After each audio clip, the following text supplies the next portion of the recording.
Well, hello everyone. Right, I'm Dennis. Dennis, I have to present everyone. Sorry. Sorry. No worries, my fault. Right, that. So this is 12 Days of Fountain Pens. Welcome back, everyone. My friend Dennis, the Emperor of Dense Pens, is going to be presenting his work tonight for us. But first, I have to say, remember, you guys, that anyone that is in here tonight that send an email to 12 days of fountain pens at bemet.io will be in a draw for a giveaway of this wonderful Robert Oster citrus inks. They are first release in 12 days of fountain pens, which means that no one can get them before 1st of January 2021, only us. Also, remember to show up at the quiz because our sponsor, Dense Pens, is giving away this amazing Van Argand pen. It's gonna be in part of the prizes for the quiz, so be there. And our other sponsor, Gramia Pens, gave us this Lathe, which I just learned it's a sterling silver pen. It's not a, it's not a steel pen. It's a stainless, it's a silver pen. Ta-da! It's made of silver. Ta-da! And our other sponsors are Dragon Meat, which provided us with this Zoom, and Izods, which also will provide a pen for the quiz. So without further ado, I will pass the talk to my friend, the Emperor of Dense Pens. Go on, Dennis. Yep. Okay. Hello. I'm Dennis. I run Dense Pens, obviously. So a lot of people ask how I got into pen making. It started off basically me wanting a custom made pen, and I was looking around and I figured, well, I can't afford them, so I'll try and make one. So I got some materials from a local hardware store, and I used the lathe that we have at work, and I gave it a go, and I could do it. So I figured I'd carry on, and that's basically led to today, and that was 1 year and 33 weeks ago, I believe. Each week since I started, I've written a sort of what I've called a weekly update of how I've been doing, including all of my mistakes, all of the successes, and this and that, and just gone on from there. So what materials do I use? What tools do we need? Well, first of all, you need eye protection because stuff does fling around the place. Has this paused?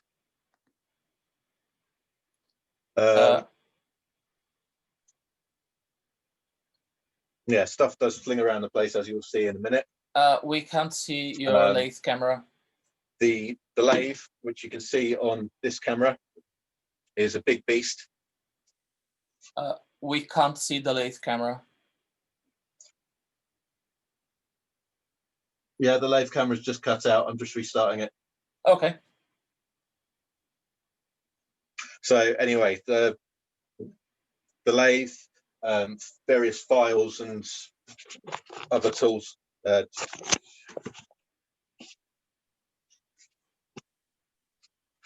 Let's see if I can. So files, other tools, lots of stuff under there, and there is, which takes up most of the room in the workshop. Can you see the lathe now? Yep. The camera. 1 minute. Let me find the camera in the gallery.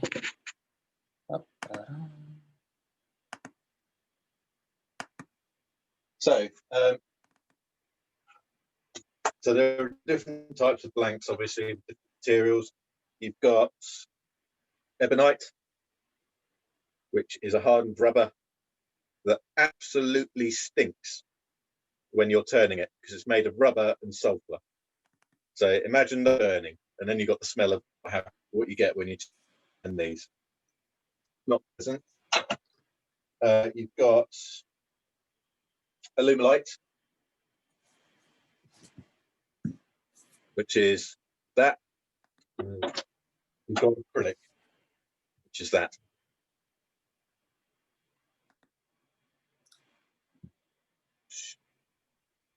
Obviously, you saw there were different shapes and sizes. So the most common sizes are that, where you can get a whole pen out of one blank, and that, where you need two of them to make one pen. And this one's square, which would then need turning to something like that. When we do get a blank, what you see on the outside isn't what you get. So an example is that is what I get. But if I take just 1 millimeter off of that, I end up with that, which looks a lot better. So what you see is not what you get. So when you're looking for blanks and you're approaching another maker, just go with what you feel you like. Give them advice on what you like, and they will be able to advise you on what they may end up looking like. Maybe they'll turn a little bit off so you can see the ones that you're choosing. I mean, it doesn't ruin the blank or anything. They're going to be taking that off anyway.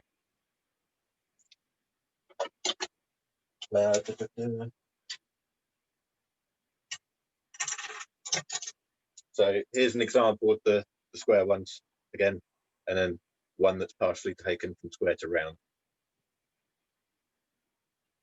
And that end there, I don't know if you can see it. Try. That end has been polished, and the other one is. Lathe camera is off. Damn it.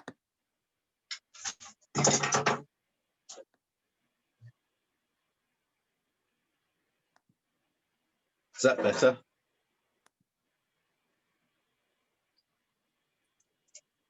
Okay, 1 second. Yes. Okay. That now we can see.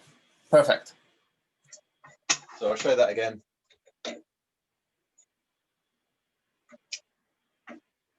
No, you can't really see the difference, but that's the just turned side, and that is the polished up side, and that's without any sanding. So the polish does quite a lot of work. So I have a few bits and pieces that I need to finish off, so I can do those whilst you're here, so you can see the lathe in action, what happens, the threading, the shaping. I've chosen to do a cap because the barrels, they take a little bit longer, but the steps of making a barrel and making a cap are exactly the same. Oh, I do make my own aluminite as well. Occasionally things don't go to plan.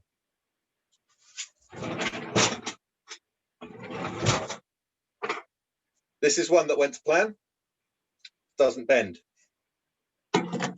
This is one that didn't go to plan.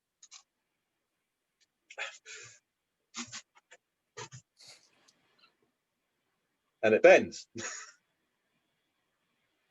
The hotter they get, the softer they are. So it's cold down here, so this one's not soft anymore. But you can see that, and it's bending all over the place. Right. As I was saying about the blanks, I've got an abalone blank here from Brooks. So what I'm going to do is I'm going to turn off the first millimeter or so you can see the transformation of that take place. Okay, it will get noisy because this lathe isn't exactly quiet. So I'm just winding it in now. You can see the tool is just behind the camera, behind the blank here, and just setting the gears.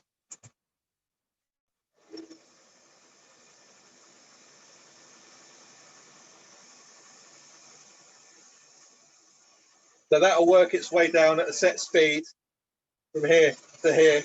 It doesn't stop when it hits this bit, so you've got to keep an eye on it, otherwise it will go into there, everything will jam up, and I'll have to take the lathe apart. I don't want to take the lathe apart.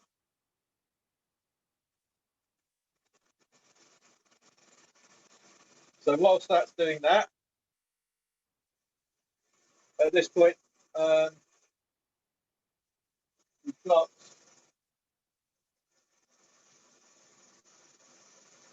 some other bits and pieces. So they're different designs I've done with that one, which people tend to like, where it's got the cut-off end. They all have to be sanded separately to the pen itself, because obviously with the spinning, you don't get the flat edges. And then with the ink windows, they have to be sanded inside and out, which is a pain.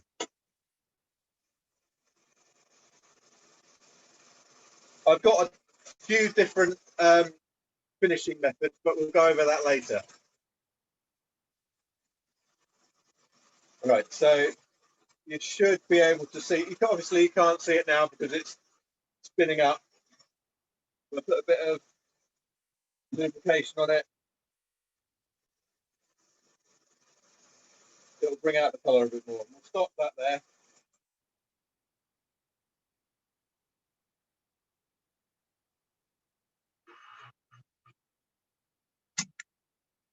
So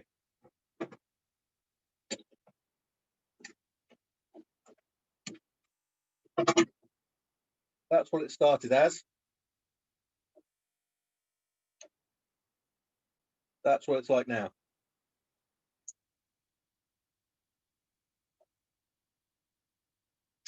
So a lot of detail is hidden by those first initial layers of resin, because the way the molds work is you are dropping resin into a cylindrical mold, and so as you drop things in, it drips down the side before it settles at the bottom. So that's why you get these long streaks down the outside of the blank. But when it's mixing inside and when it sets, that's where all the fun stuff is. I mean, you can see from my blanks, from Brooks blanks, from anyone that makes their blanks, you will always get those streaks. I mean, I do what I call end of the day blanks, where I have a square mold and I always mix too much resin. So I pour all the resin into the molds and then I pour the excess into some square molds. So I get some quite interesting colors,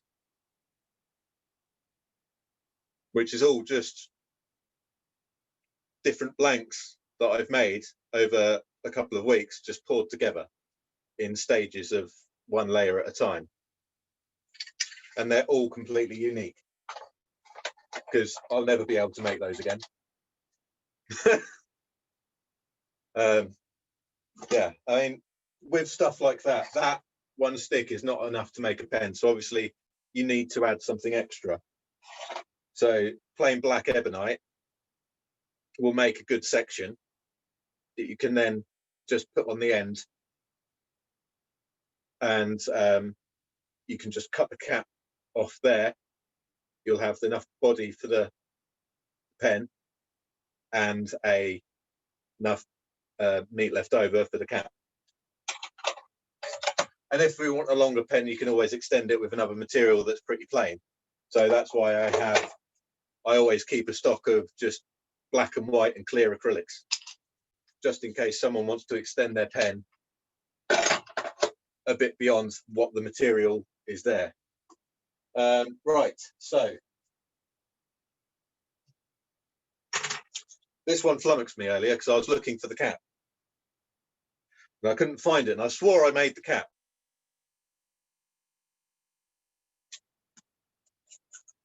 I blended it a little bit too well, so the pattern matches, and I couldn't find it because I was going to use this one. So I've got a section here that needs shaping. So the way I shape my sections, so I've got what they call a mandrel, which is just a big bit of metal, and that's threaded so that you can just put that on there. So that will stop anything bending. So it keeps it straight and it keeps it as one solid piece. So you can then dig into it and shape it and do what you need to do.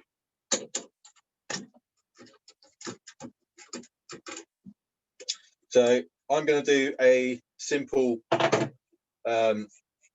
simple shape, which is just going to taper in slightly, and then it's going to have a lip at the end. So for this, chisel, oh sorry, not chisel, I always get that, I always do that, file, and a finer file, and then I've got sandpaper. Now, as Jose said yesterday with the different grits, he started at 1000. That's 150 and it goes up to 400. So that's quite abrasive, so it will cut away at a lot of material. I'm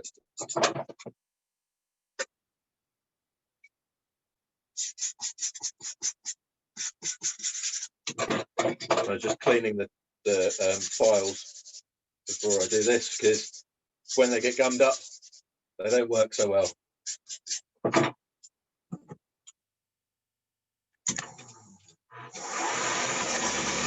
So this is quite simple.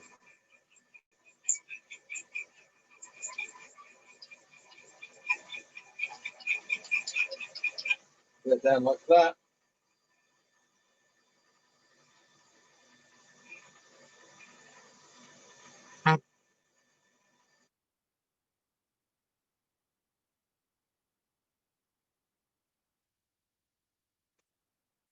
If at any point I was going to mess up, this is weird. So keep an eye out for the mistake. So what I'm aiming to do is just create a slope going down from there to there. So I hold the chisel on this, the file on this bit longer, and just do that.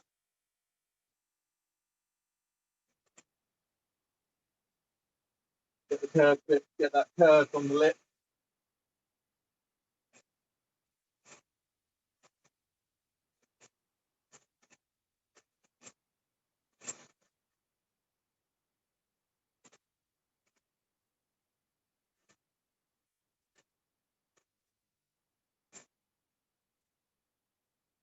Starting to take shape now.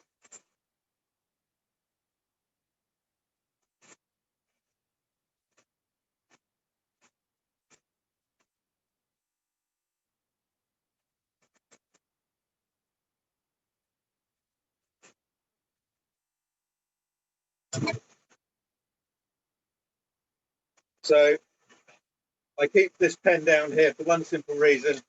It's my size guide. If this slips over the section, I know it's the right size.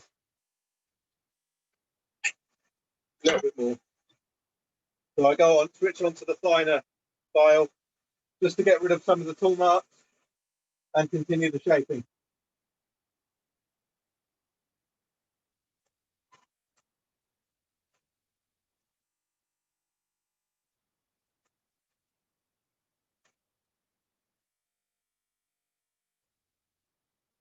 You'll see now why I wear the glasses, because I get quite close to the tool, and I don't like things flying back at my face.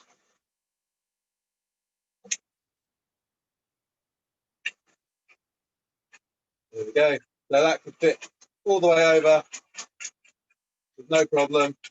So that is for the right size. We can then turn that down check it for tool marks, which there are loads, as there would be.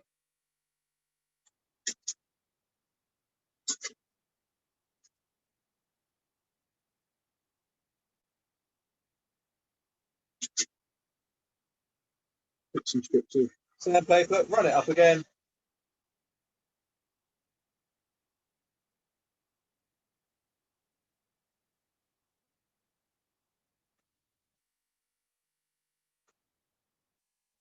So if there's any that I need to take away more, so if I'm not happy with that curve there, I can just take more material away with the harsher grip sandpaper.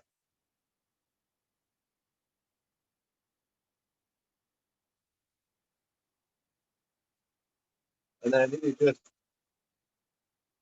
increase the grip size, increase the grip. So the higher the number of the grip, the smoother the finish. So this is dry sanding.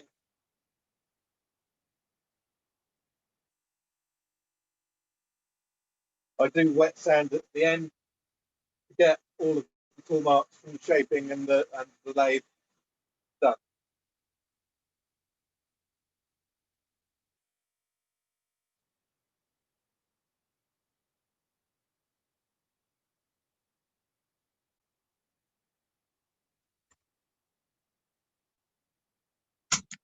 So that is one section shaped from normal, just straight from the base shape. And then, as you can see, the demo sort of nib section doesn't screw in. Typical.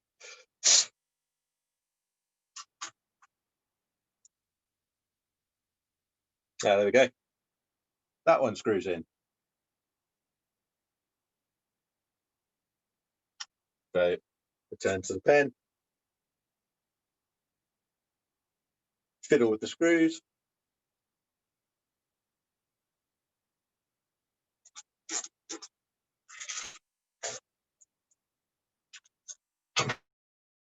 Where's my wife here, is she? I've got some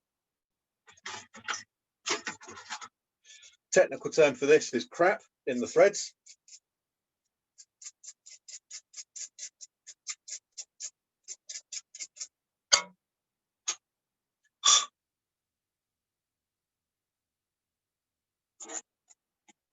Thank you, Bernardo. So then It's your pen, so it's the same. one pen ready for sanding.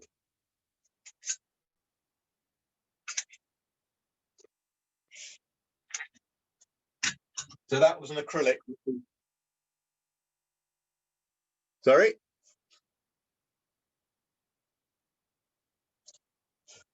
So that was an acrylic, which is a harder material. Illuminite is a lot softer.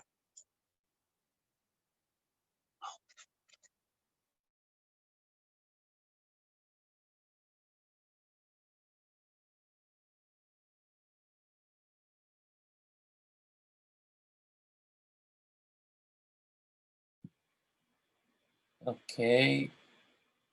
We seem to be having some technical problems with Dennis. Dennis, are you still there?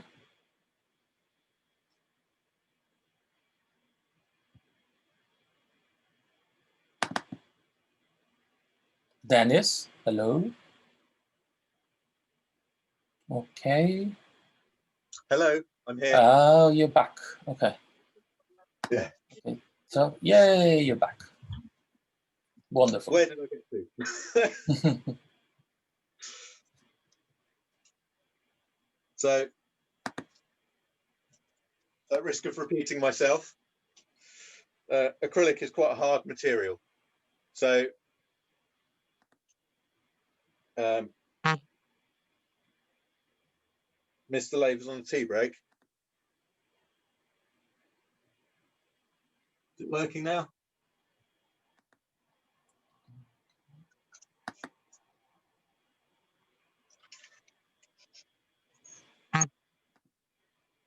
Cool.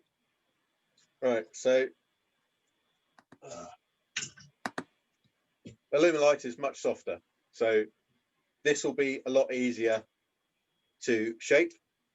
So Mr. Lathe is not working. I can't see his image.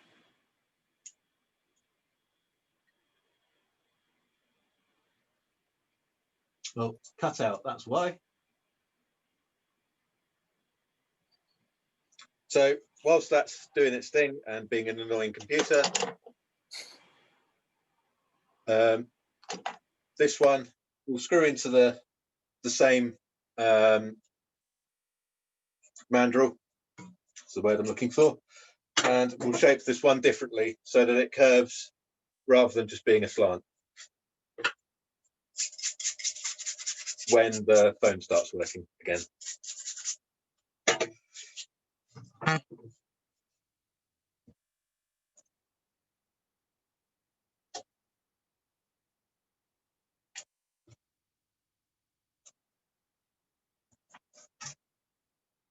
I have got a whole cap to make as well. Do I have a pattern to work to? Not really. This may shock some of you, but I most of my stuff is done by guesswork. So, for example, I never measure that. So the cap threads, I will turn them down, I'll thread them, and then what I do whilst it's in the lathe, I use my trusty demo cap because it's really easy to do with this design. Is I screw it on and I just go 1, 2, 2.5. There you go, 2.5 cap turns to take off. Job's a good one.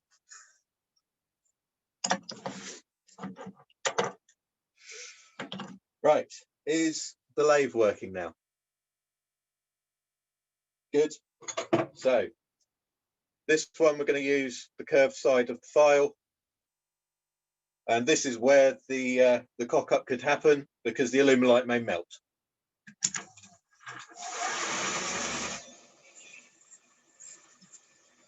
So all I'm doing now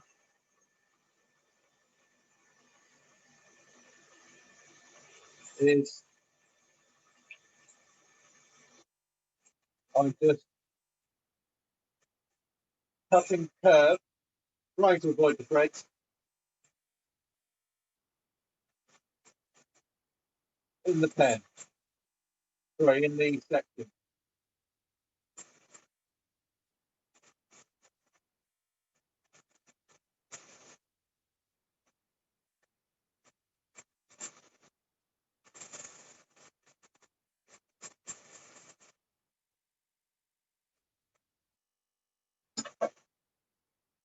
So again, with that, you can see it gets stuck.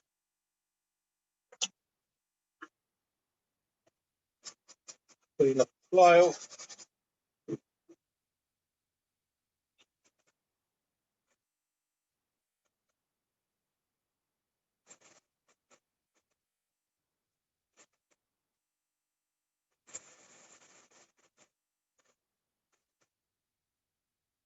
So obviously, the more we file off either end, the less the curve in the middle is going to be, and you want that pretty defined for this type of section, because instead of having a lip, you're going to be gripping on the central bit there.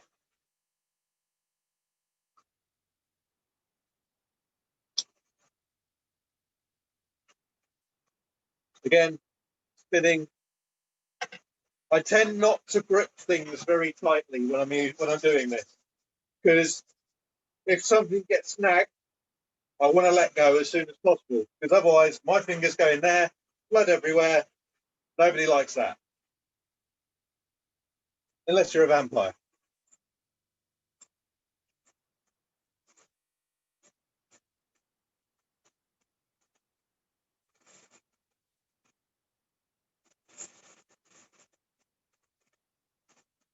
Curving the end of it. Let's do that. Right, some sandpaper will do the rest of that work for us.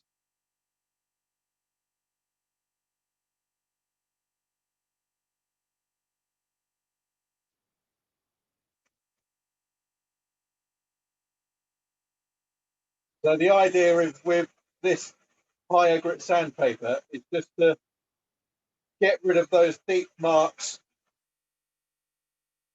left by the plywood. Because if I just quickly take that off there, or it's blinding you.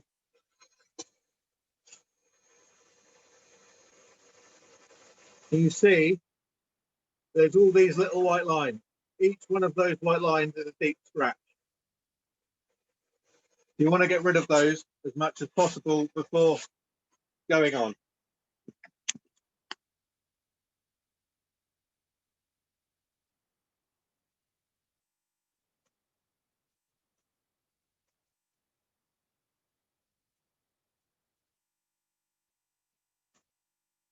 I mean, if you don't get rid of them all at this stage, you will get rid of them all when you go to wet sand, because wet sanding will start at, rather than 150, it will start at 180 and go up to 1,000, depending on the material. I've got a different process of sanding and polishing for each different type of material based on their properties. So stuff like ebonite shows up scratches really quite badly. So what you want to do is go up as high as you can on the grit before you polish, and you've got to be careful because ebonite burns and stinks. So there's a curved section. Let's see if this one screws in properly first time. Hey! Again, crap in the threads.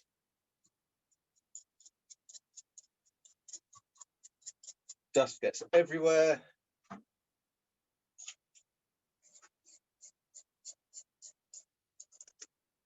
So that is now shaped.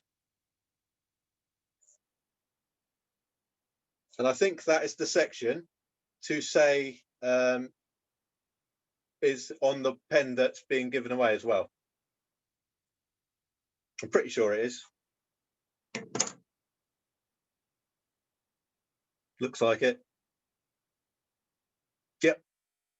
Right, so I'm going to make a cap. So I've got enough material here. This has been pre-measured so that I know that I've got plenty of room at the end of the material for the nib.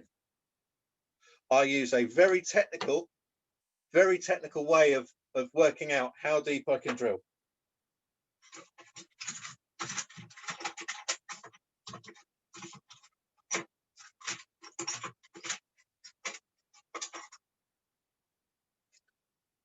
See that little mark?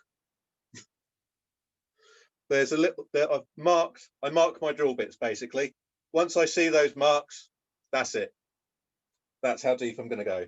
And that is determined by putting the end of the drill bit against the pen and mark.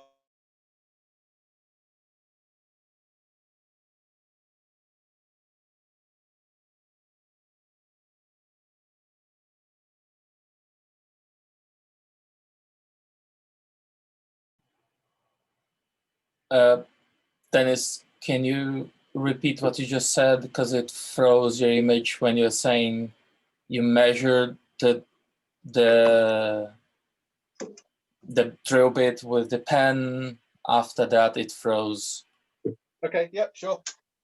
Answer that question that just flashed up. I have a full-time job as well. Unfortunately. Right, so just yeah. Everyone, please wait for the questions. Please wait I don't for mind the end. as we go. It's okay. If I see them, I'll answer them. If I don't see them, I have to wait until the end to ask again. Okay. So I'll mark this with a clearer pen so you can see.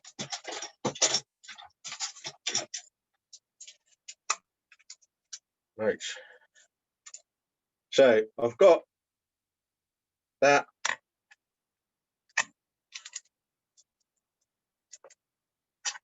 You see that? Lines up with the end of the section. So the reason why I do a stepped cap is because there's more material at the end of the cap, so it's a bit stronger in case you drop it. And also there's less oxygen in the cap itself, so there's less air in the cap itself, so there's less likelihood of drying out. That's the theory anyway. Whether it's true or not,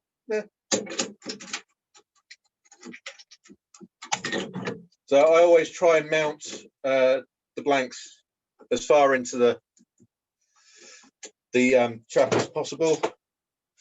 Where's my...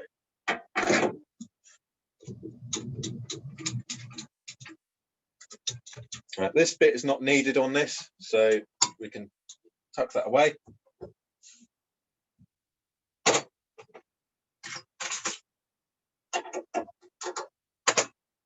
I've already done a center punch in the middle there, if you can see that.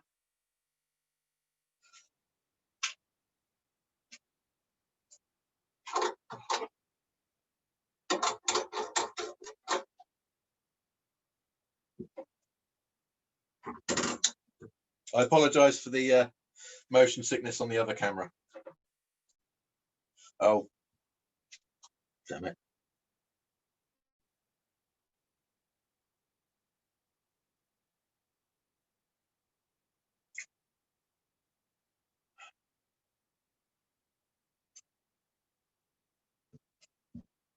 Sorry, we seem to have lost the other camera because I don't know how to unlock it because it's my wife's.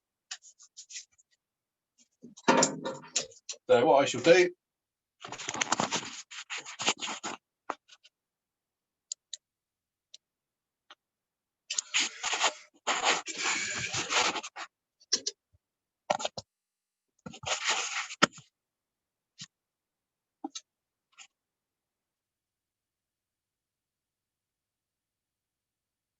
sorry about this.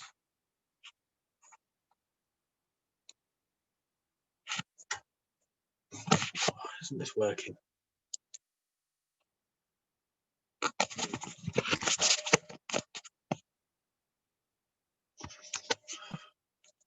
I hate technology. There we go.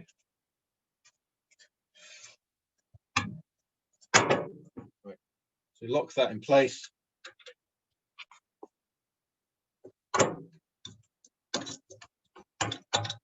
Because the camera has to be in the same place that the drill bit wants to go.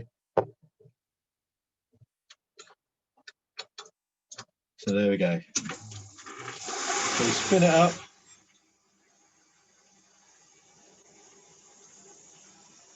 Get lots of pretty ribbons.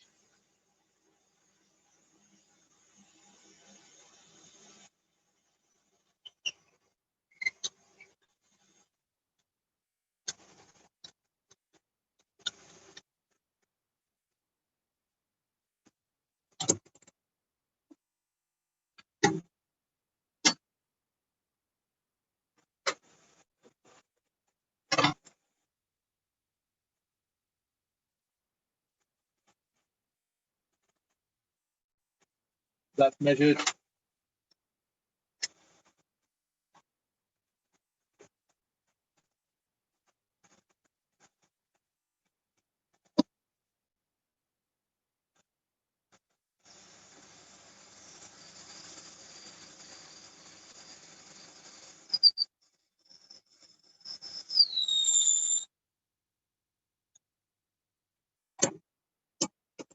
So that is the cap drilled out. Look out some of the dust. Right, so when you're threading,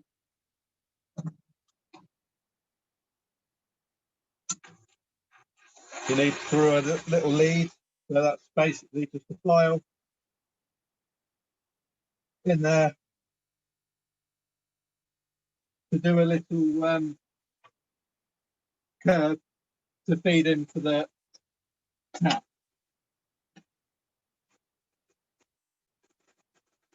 That's a tap. That's used to thread the inside. That's a die. That's used to thread the outside. So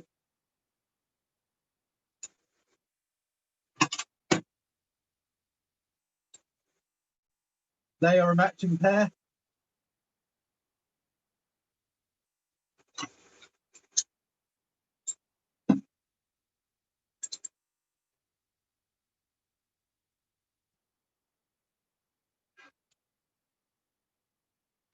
Lube is your friend.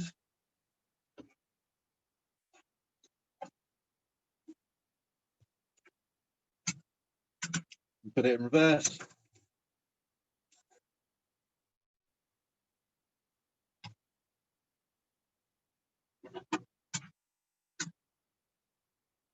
And that is what is taken out of the material of the cap from the threads.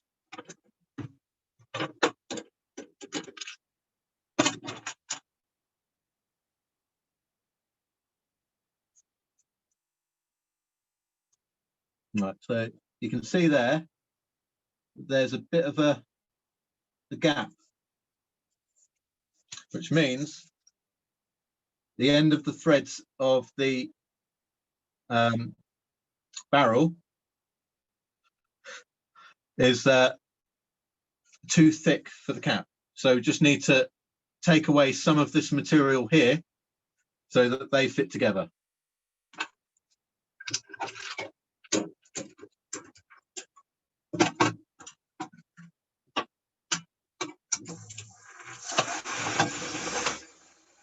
Again, this one's guesswork.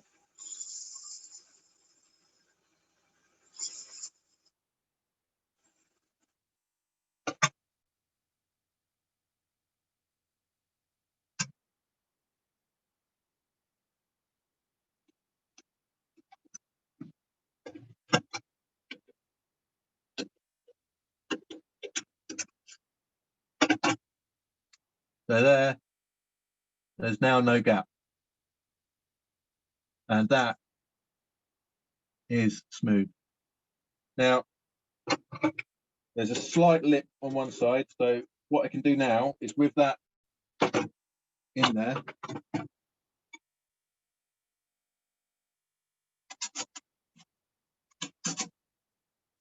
little bit of sandpaper.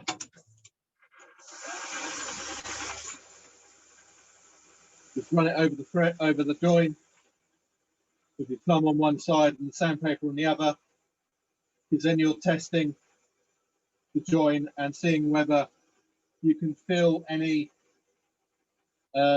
deviation on that join. And there is none.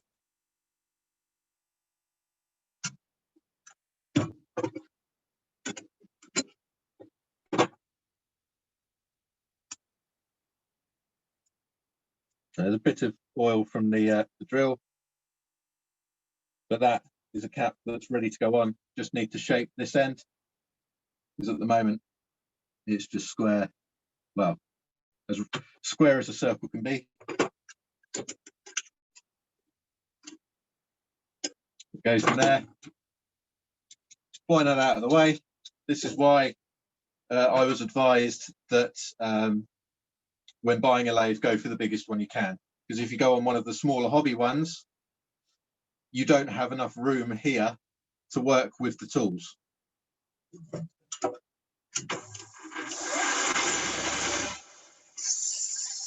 So all I'm doing here is creating a small taper on the end of the barrel.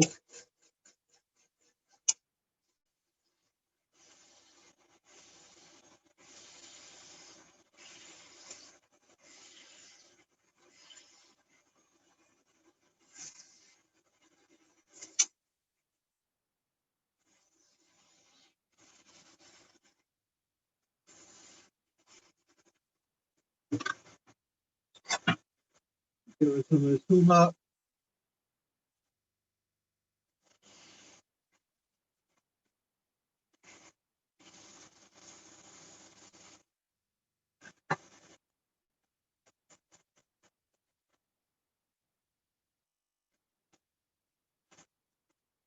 not too worried about sanding all the tool marks off of it at this stage, because I'll get them at the end.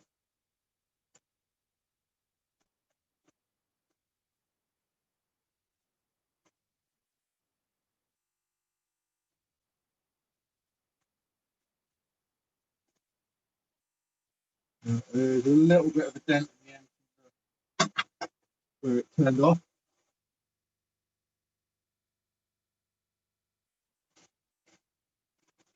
Just reshape the end, get rid of that.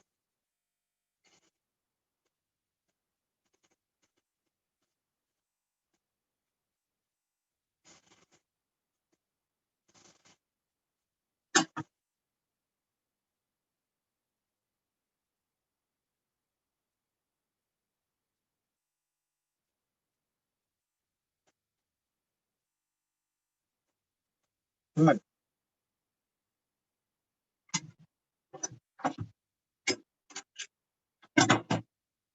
Where did I put it? There it is.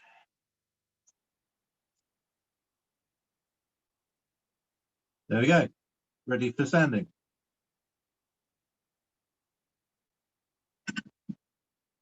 And once they're sanded, they go and polished. That's what they end up like.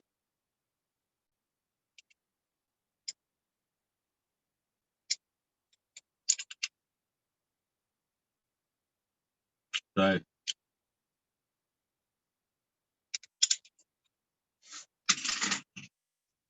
well, oh, the different polishing systems I've got.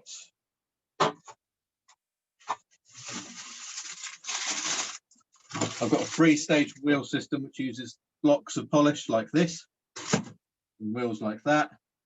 This one's a bit dirty. And you go through 3 stages. So that one's first.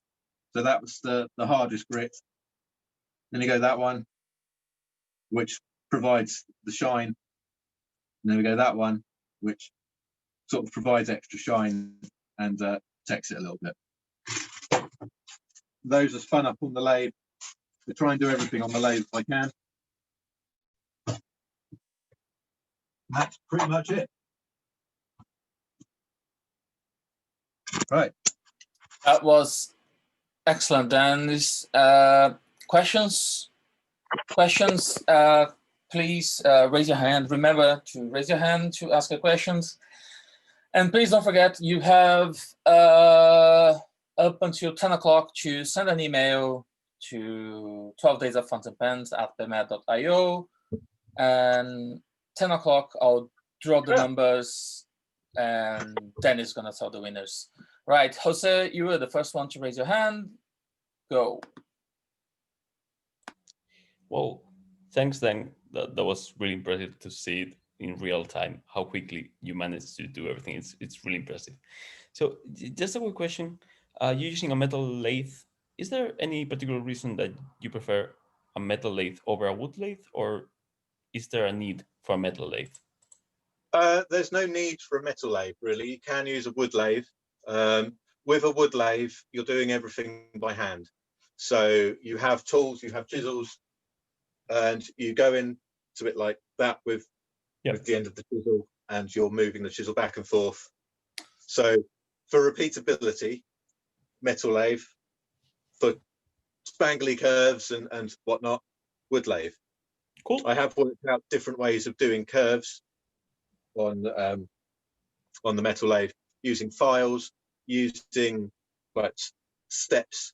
So you cut in the steps and then you smooth them off. Mm-hmm. And yeah, that's pretty much it. Cool, thanks. So I've got a couple of questions that my wife has just handed me. One from Jim. So do I have to have a lathe? What sort of startup costs are there? If you're going for a wood lathe, they're cheaper. Metal lathes are more expensive, and you can do a bit more of them. They're not just, you can make tools with metal lathes. You can make, obviously, wood lathes are there to turn wood. So they're all sorts of different, they're used for different things, basically. but pens seem to be the crossover between the two. Startup costs. I think my lathe was just over £1,000. And tooling, I was told when I got my lathe that I would spend a certain amount of money on the lathe, and then I would double that on the tooling. I haven't doubled what I've got on my tooling. I've managed to sort of eke what I've got out, as it were. Yeah, you need to sell pens to make it affordable, definitely. So that's that. And from Ian, is it possible to do square threads, or is it totally different tap and die set? This is what's called a thread cutting lathe. So I imagine you would be able to do square threads, I guess. I'm not entirely sure on that one, to be fair. I haven't even touched on thread cutting on this lathe yet because it's mind blowing. There is a table which is utter nonsense to me on the side of the lathe. So what were the other questions? I think I missed a couple that flashed on the screen.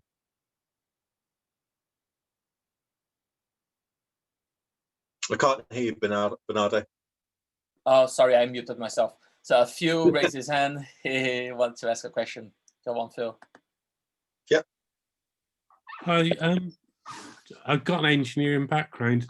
Does your tailstock have sort of calibration for the depth? I notice you do it by marking the drill. I didn't. It does.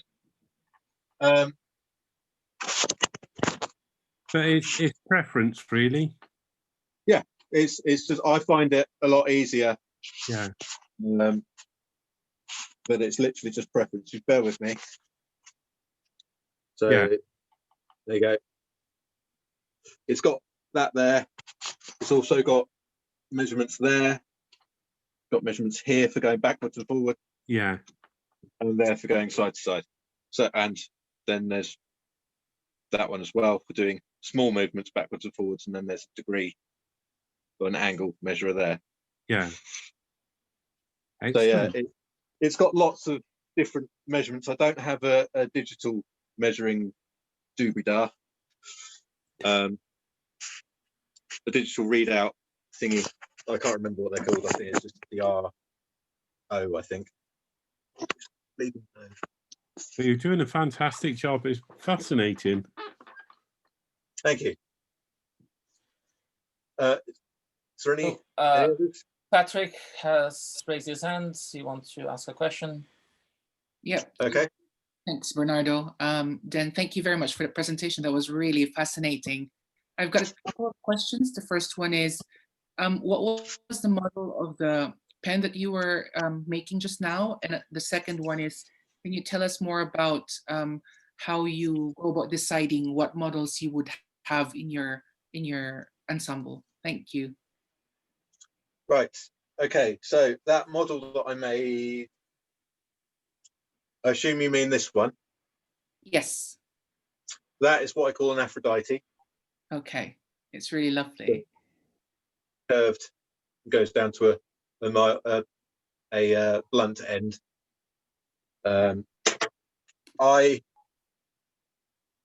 I first started, and I was doing my updates to Reddit, someone messaged me and said, it's cool to see, I think it was something along the lines of, it's cool to see someone else becoming a pen maker.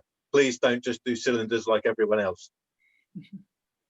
And so I've tried to take that and go with it. And so I do the pens that, so pen designs that everyone sort of expects. So the basic cigar designs. Mm-hmm. But I do a couple of ones that are a bit eccentric, like that one. Yeah. And I've got another one or two that are similar. It's basically, I mean, someone has said to me before, why do I have so many different designs as well? Basically, because I get bored of doing the same thing. I would much rather have variation and just be able to play with the materials and see what I can do with them, rather than sit here and just churn out 20 of the same pen. Yeah, and it's also quite creative that you do have a variation in the models and designs that you have on offer. Thank you. Thanks Cool. very much. problem. Ryan raised his hand, but he doesn't have audio, so he asked me to read his question. Okay. He asks, do you find your design process is limited or affected by your tooling, or do you design first and then adapt to suit what's possible? I design first and then try and work out a way to do it. I'm quite good at adapting to my circumstances and doing, like, I mean, I don't have a lot of room in here, so I don't have room to put a wood lathe, for example, to do the extra curves that other people can do. I mean, I've got the workbench with the lathe on. In fact, drop everything everywhere. So we have the lathe, we have the workbench, we have a wall, and we have the door. So I'm very limited on space. So I have to come up with the designs and then work out ways of doing it and the tooling that I need to do, and either buy them or make them. At the moment, I am trying to work out a way, or trying to design a way to mount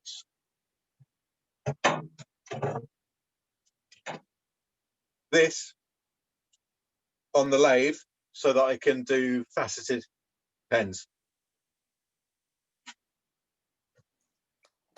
Very cool. Last question. How long does it take to make a pen? That depends on the design. My base models, so that of which there are 7, they take probably about an hour and a half each. That's from blank to finished pen. Mm-hmm. If it's something like, if it's the 3 tier 2 pens, which are that one, I've got one which has got a squared end to it and a double taper, and I've got another one which has got thicker ends and then a concave curve. So it's sort of the opposite of what most people expect. So most people expect it to go thin out at the ends. This one goes thicker at the ends. They take a while because I've got to fiddle around with the lathe, trying to get it to do curves, trying to get it to, like, I've got to manually cut things. So with this design, for example, I have a blank and I cut it once like that, and that creates the slants. And then I file them flat, get rid of the saw marks. The very technical cutting tool. And get rid of, and those flat edges have to be sanded by hand rather than just on the lathe holding the sandpaper to the pen. So they take probably about 2 hours each. And then the tier 3 ones, which include things like brass rings, or metal rings even, different materials involved, carving, what else? Drilling ink window, or drilling or making ink windows. They can take, I can spend a whole day doing one of those, because they take forever, because there's generally, with the ones that got carving, I've got to make sure that I'm not sanding away all of the detail in the carving. With the ones which have got ink windows, sanding ink windows is a pain in the backside, because you've got to sand inside the pen, and trying to get both sides of a piece of material crystal clear takes forever. There are certain tricks to that. So that is polish for your lights on your car. That's a good way of getting the inside of an ink window a bit clearer, because it fills in some of the scratches and it helps polish it. Right. So I'm gonna get Andrew to ask his question whilst I write to you on Messenger the name of the winners. Okay. Okay.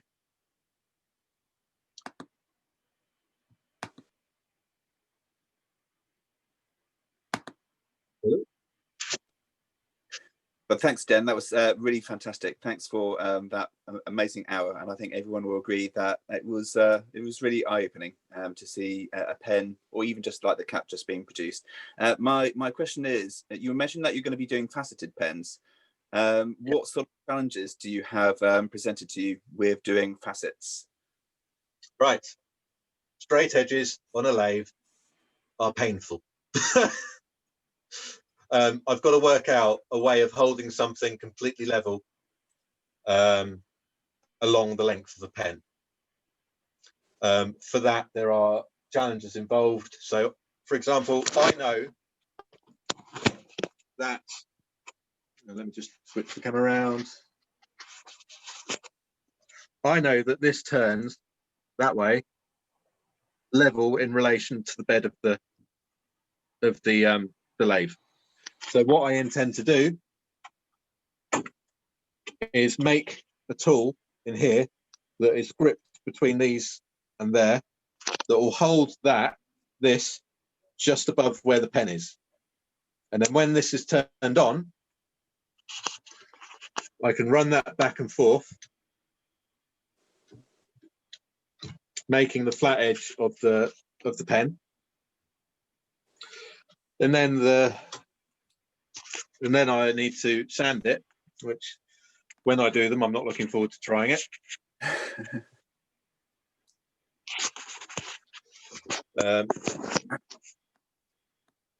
And yeah, but I think if I manage it, it'll look quite impressive. Yeah, I was going to say, faceted pens have always been well, fascinating to me, and I've always been curious about that sort of process of trying to get that straight edge on basically a device which is spinning cylindrically. So yeah, no, thank you. The way it will be held in the chuck whilst it's still. Okay. And all it's going to be is running that backwards and forwards, turning it, running it backwards and forwards, turning it, running it backwards and forwards. Right. Until you meet the meet the other end. Perfect. Well, thank you ever so much. I really appreciate your time answering that question. No problem.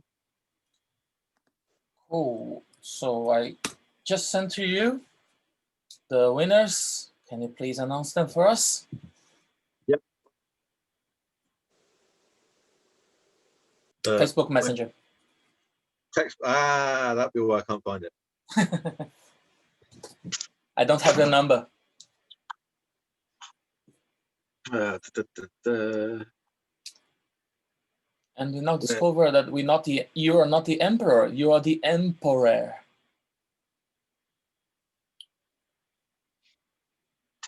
Where's that fits us a lot, because you are gonna make us poorer buying all your pens. It ain't him, Jose.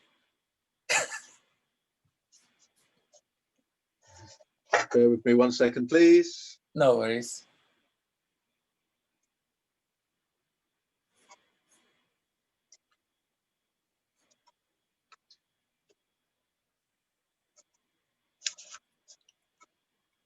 Right.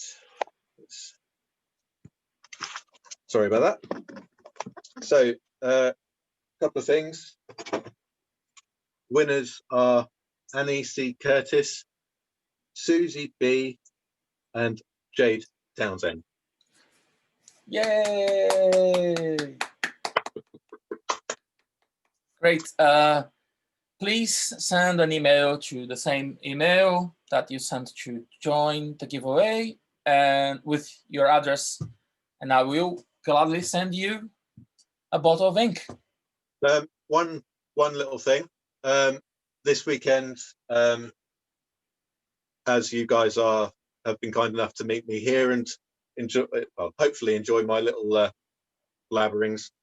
I'm doing 10% off on the website on pretty much anything, including custom work, apart from the blanks that I've got. So any other stuff, it's 10% off for this weekend only. Okay. Brilliant. See that I told you guys, he is the emperor. He's gonna make us poorer. Right. Okay, everyone. Thank you very much, Dennis. It was a great talk. You see that 1 hour and 15 minutes flew by. And thanks everyone for joining us. And tomorrow, please remember, it's 12:30. Andrew Chorley was gonna be showing us his wonderful painting pens, the process of painting the pens and everything. So 12:30, join us here in the same channel. I'll post the link in a few minutes on Facebook, and I'll see you there. Bye-bye. Bye-bye.